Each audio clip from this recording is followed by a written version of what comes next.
अभी हम जहानाबाद में बैठे हुए हैं और हमारे बगल में आप देख रहे हैं बाएं साइड में एक नन्हा सा बालक बैठे हुए हैं। शिवांश शेखर जिनका नाम है और सभी राग को यह कंठस्थ किए हुए हैं और एक तरह से कवि भी हम कह सकते हैं कि छायावादी कवि भी हैं और अपने बाबा पर भी कविता लिखे हैं।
राग के बारे में, संगीत के बारे में कौन स्टडी करवाते हैं? मेरे बाबा।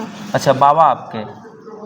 तो जब आते हैं तो बाबा के साथ कितना देर समय बिताते हैं घर पे संगीत के लेकर? 2-3 घंटा आप रहते हैं, रुचि रखते हैं।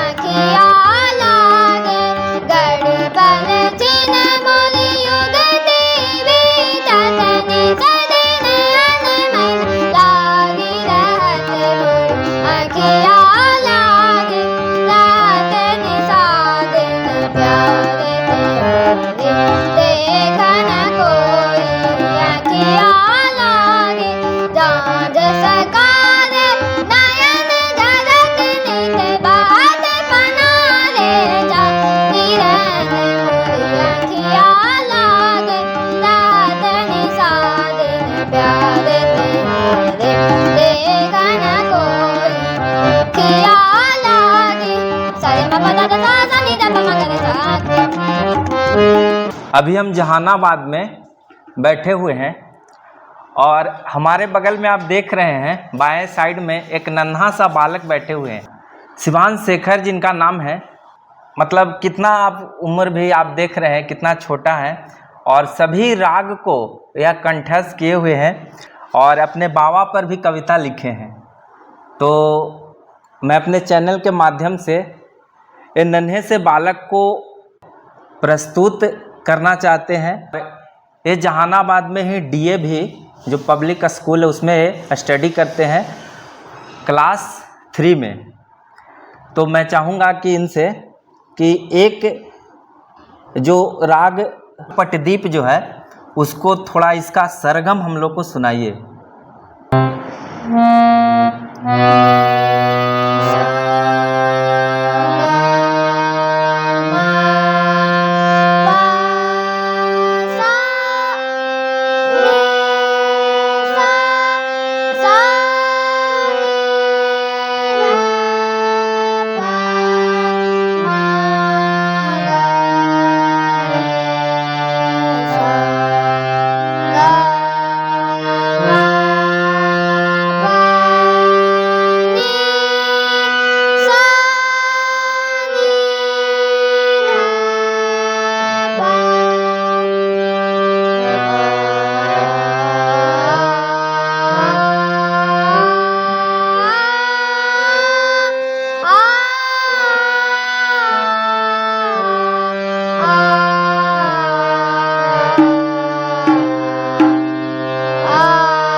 राग पट्टे दीप सुन रहे थे।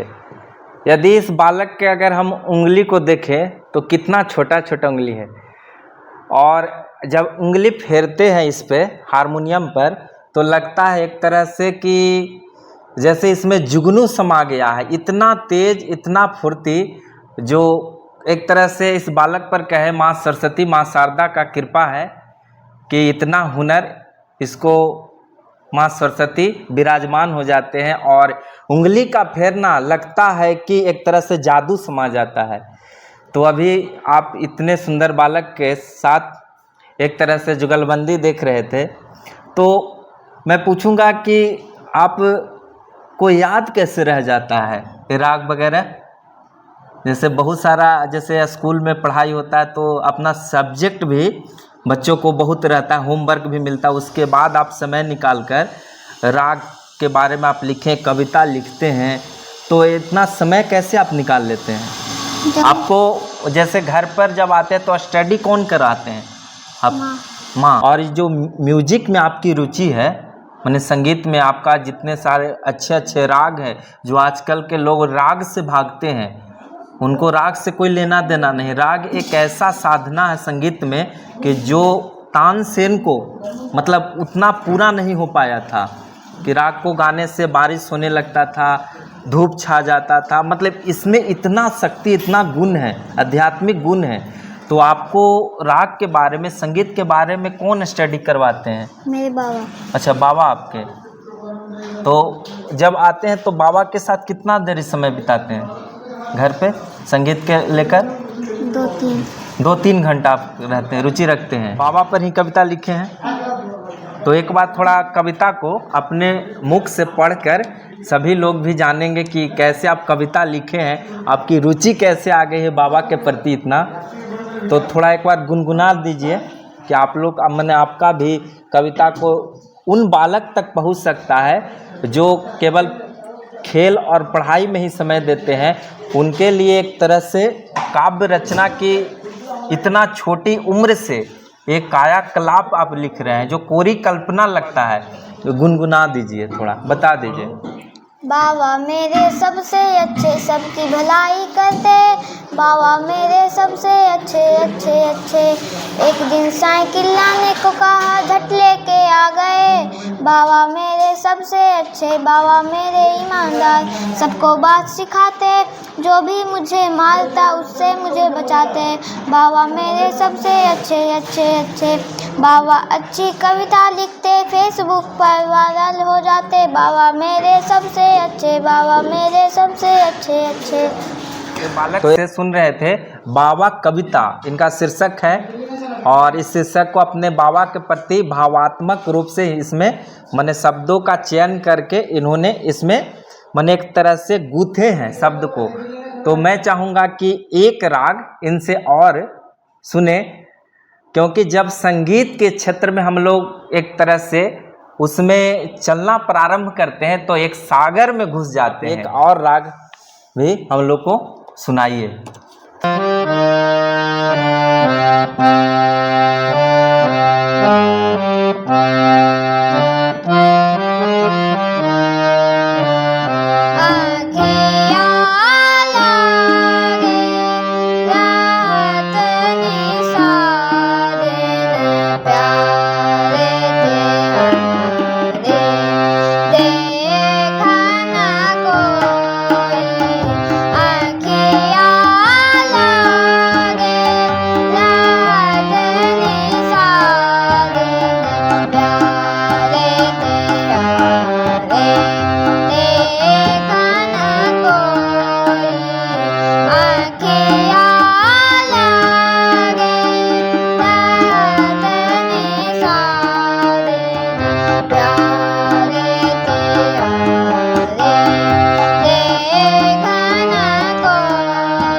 देखना कोई आँखिया लागे सारे मा पा दा दा सा सा नी दा पा मा गा रे आँखिया लागे सारे मा रे मा पा दा दा पा दा सा आँखिया लागे सारे मा पा रे मा पा दा पा गा रे सा आँखिया लागे पले चिन मोली युगती बीततनी सदिन अनमन लागी रहत मोर आँखिया लागे रात निसादिन प्यारे तेरे देखना कोई आँखिया लागे जांज सकार नयन धरत नित बात बना रे जा किरण मोरी आँखिया लागे रात निसादिन प्यारे तेरे देखना कोई आँखिया लागे सारे मा पा दा दा सा सा नी दा पा मा गा रे सा रहत निसादिन कोई आँखिया लागे घड़ी पल चिन मोरी युगती बीता निस दिन अनमन लागी रहत मोरी आँखिया लागे रात निसादिन प्यारे तेरे देखना कोई आँखिया लागे आँखिया लागे आँखिया लागे रात निसादिन। अभी जो राग आप सुन रहे थे वह दिन का पहले पहर में उसको गाया जाता है। तो राग को भी एक ध्यान दिया जाता है कि दिन में गाना हो, शाम में गाना हो कि रात्रि में गाना हो। और यह 16 मात्रा की थी और जो एक तरह से राग को भजन में के एक लय बरकरार करके इस बालक से अभी हम सुने और बड़ा अच्छा लगा। और जो लोग यदि ऐसा लगता होगा कि संगीत के माध्यम से हम बच्चों को यदि बढ़ाएंगे तो उसका फ्यूचर नहीं है, लेकिन ऐसा सोचना उन लोगों के लिए, माता पिता के लिए सही नहीं है। बच्चा का जिस चीज़ में रुचि है उस चीज़ में आप अपने बच्चों को बढ़ाइए। इस बालक से सीखने लायक है कि इसका कितना संगीत में रुचि है, कितना लय से कोई भी काम करता हो। यदि किसी बालक को यदि रुचि क्रिकेट में खेलने में है तो उसको क्रिकेट खिलाइए, पढ़ने में, कविता करने में है तो उसकी जो रुचि है अंतरात्मा करती है कि प्रतिस्पर्धा नहीं अनुस्पर्धा करना जो सिखाती है वह इस बालक से एक सीख सकते हैं हम लोग।